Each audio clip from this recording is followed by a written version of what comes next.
Buonasera, benvenuti a questa nuova puntata dell'Analisi. Allora, la crisi affossa il turismo, vanno in crisi naturalmente anche i commercianti, i chiari di luna sono quelli che sono e in arrivo anche una bella nuova ondata di tasse. Per fare il punto della situazione abbiamo qui con noi una donna che è sia una commerciante del centro storico di Olbia che presidente dell'associazione Cittadinanza Attiva. Antonella Meloni, buonasera. Buonasera a tutti. Allora, partiamo da qui, dalle previsioni.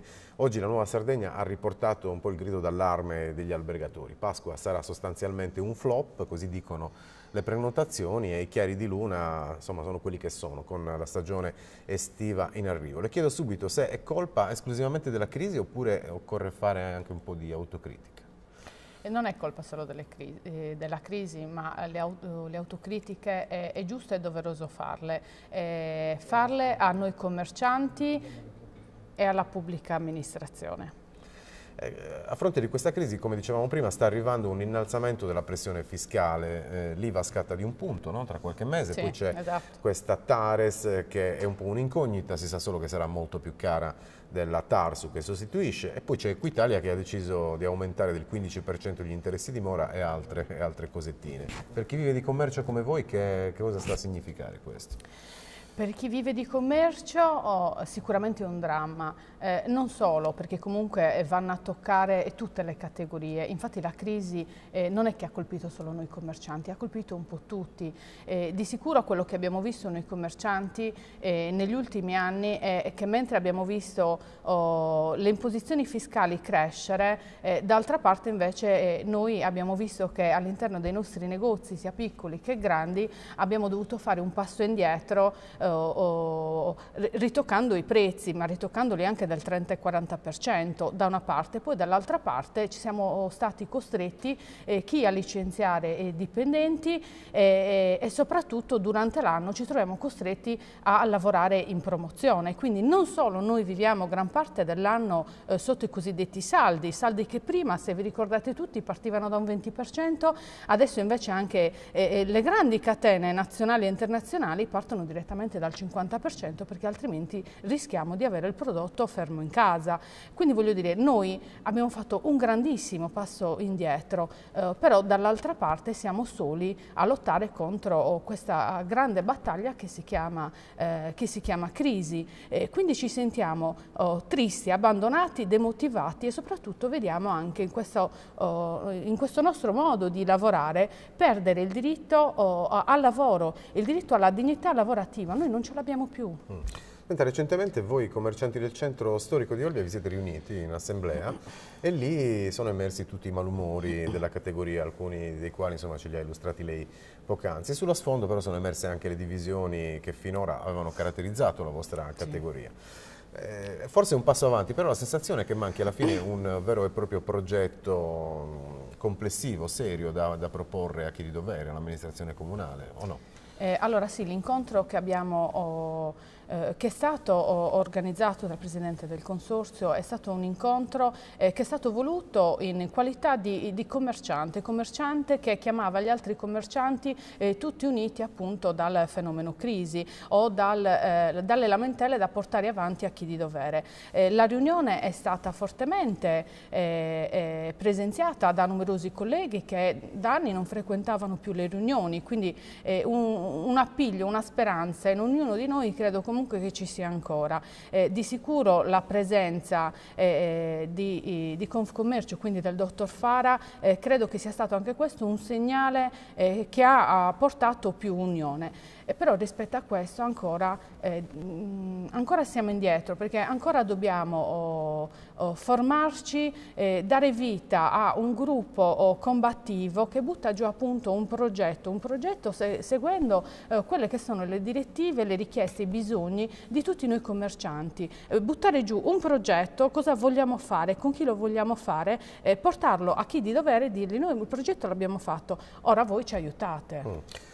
Senta, non è che siete voi commercianti ad avere le idee poco chiare, mi spiego. Al centro storico ne abbiamo viste un po' di tutti i colori, dalla ZTL integrale a quella parziale, poi parcheggio a pagamento. Oggi ci si ritrova in città con un corso Umberto nato come isola pedonale senza marciapiedi, con il lastricato in granito dissestato che è causa di cadute continue e pericolose, con barriere architettoniche che sono una vergogna assoluta, visto che è stato costruito e ristrutturato da poco, con cavi penzolanti, eccetera, eccetera. Ma non era il momento di farsi sentire qualche tempo fa, quando queste cose venivano fatte? Non è che avete tardato un po' a farvi sentire? No, non abbiamo tardato, perché comunque le lamentele dei commercianti arrivano da anni, sia a quando comunque noi avevamo il problema della ZTL, perché voglio dire, se noi ci lamentiamo di una ZTL perché evidentemente soffriamo, perché i nostri registratori non girano come dovrebbero. Queste lamentele 2 anni fa sono state avanzate, purtroppo sono state ignorate, e questo è per questo motivo che ci sentiamo anche abbandonati, molti di noi non hanno più neanche desiderio di spendere altre parole, perché tanto dicono non ci ascoltano, quando invece evidentemente il nostro messaggio non è arrivato con la forza e la prepotenza che deve arrivare, perché comunque dietro, ricordiamoci, sono le nostre attività che sono compromesse. Comunque mi sembra di capire che peggio di così non possa andare, e allora c'è qualche proposta, visto che il Comune di Olbia è alle prese con il patto di stabilità e soldi in sostanza non ce ne sono, qualche proposta che costi poco e che possa portare qualche frutto? Da dove cominciare?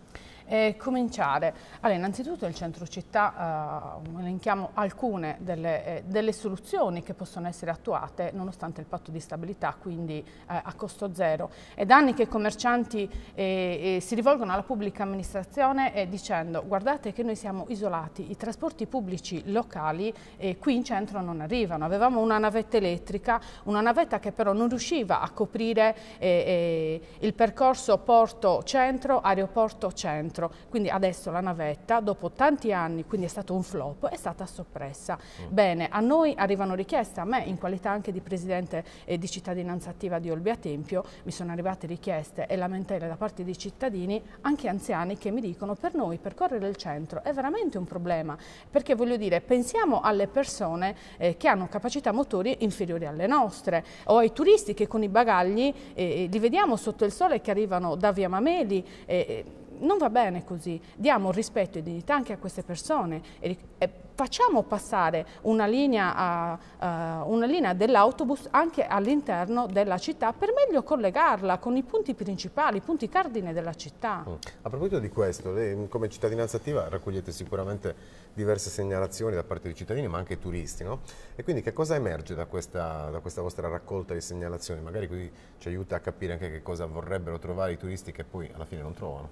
Allora, i turisti, a me fa tristezza, faccio una premessa perché io ci tengo, non sono cittadino olbiese, però da 15 anni ci vivo, e dicono sempre: ah, ma ad Olbia non c'è niente. Questo io dico a livello locale, anche ho sentito colleghi commercianti. Non è vero, Olbia ha tanto, Olbia ha un mare bellissimo, Olbia è un posto che per la posizione geografica dovrebbe pensare di sviluppare la progettazione, le risorse, quello che sono i servizi, il turismo. Quando i turisti scendono dalle navi, i turisti ci chiedono: dov'è il mare, dov'è Pittulongo? Noi gli indichiamo la fermata, innanzitutto due autobus non sono in grado di soddisfare la domanda, perché la domanda è veramente numerosa. Una volta che poi arrivano a Pittulongo, cosa si trovano? Si trovano una spiaggia che comunque non ha i servizi adeguati, i servizi anche in termini di barriere, è una barriera architettonica il mare di Pittulongo, non ha delle pedane che possono consentire ai disabili di entrare e godersi il mare tranquillamente, anzi in alcuni periodi dei mesi estivi cioè, le fermate degli autobus sono veramente vergognose. Noi abbiamo foto, quindi parlano le foto, dove l'erba è alta 1,5 metri, i pali delle fermate sono senza tettoia, a distanza di 2 metri cassoni della spazzatura che sono stracolmi, quindi immaginatevi voi lo scenario. Senta, non è che secondo lei abbiamo un pochino la puzza sotto il naso per quanto riguarda il turismo? Nel senso, siamo sempre stati abituati in zona a un turismo d'élite, disdegnando un pochino il resto. So che invece vi sono arrivate diverse segnalazioni da parte, ad esempio, di camperisti che si lamentano perché non ci sono aree attrezzate. Esatto, questo infatti è stato detto anche durante la riunione che abbiamo avuto dei commercianti, ed è vero, io condivido con chi appunto ha detto c'è un problema di accoglienza nei confronto dei camperisti, e noi come associazione ci è stata fatta la richiesta da parte di alcuni gruppi di camperisti di intervento proprio perché loro hanno difficoltà nel trovare delle piazzuole dove poter sostare. Quindi dico, dall'altra parte ci lamentiamo perché i camperisti sostano abusivamente al porto, però dall'altra parte la pubblica amministrazione cosa fa per questa tipologia di vacanzieri, che è importantissima. Alcuni clienti camperisti mi lamentavano la stessa problematica, hanno speso un po' di soldini nel mio negozio e loro stessi mi hanno detto: se voi pensate che noi ci portiamo il frigo pieno da casa, voi state sbagliando, perché noi veniamo con l'essenziale, poi noi vogliamo acquistare i prodotti qui in Sardegna, però purtroppo voi non ce lo permettete. E allora mi sono informata sulla problematica, addirittura nei siti dei camperisti c'è scritto: se tu vai a Porto San Paolo lì puoi sostare nel market perché lì tanto non ti viene a controllare nessuno. Ma è sbagliato, vogliamo puntare anche a questo tipo di turismo. Se noi commercianti ci chiedi che turismo vuoi, noi li vogliamo tutti, perché in questo momento di crisi noi non vogliamo perdere niente, anche la più piccola briciola per noi che può rappresentare il pagamento di qualcosa, noi la vogliamo raccogliere. Senta, non resta forse che sperare nelle crociere, che è l'unico settore turistico mi pare che in qualche modo fornisca ancora qualche speranza. Anche qui però le polemiche non sono mancate, è capitato ad esempio che i crocieristi trovassero parecchie saracinesche abbassate. Le faccio una domanda secca, ma non è che alla fine Olbia crede di essere una città turistica ma in realtà non lo è?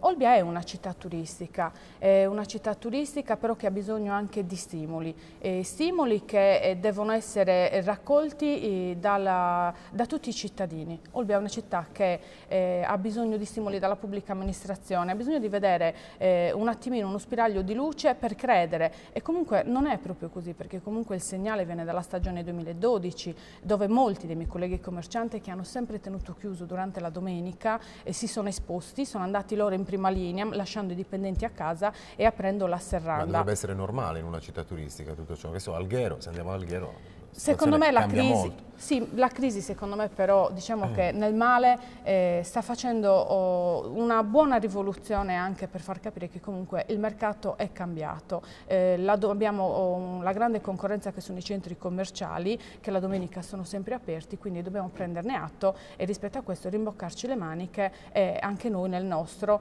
fare concorrenza a loro. Bene, io la ringrazio Antonella Belloni per aver partecipato all'analisi. Noi ci sentiamo domani con una nuova puntata, torneremo a parlare di politica stavolta e sarà con noi il segretario nazionale dell'UPC Antonio Satta, con il quale analizzeremo le ultime importanti vicende che riguardano anche e soprattutto la politica regionale. Grazie, a domani. Arrivederci.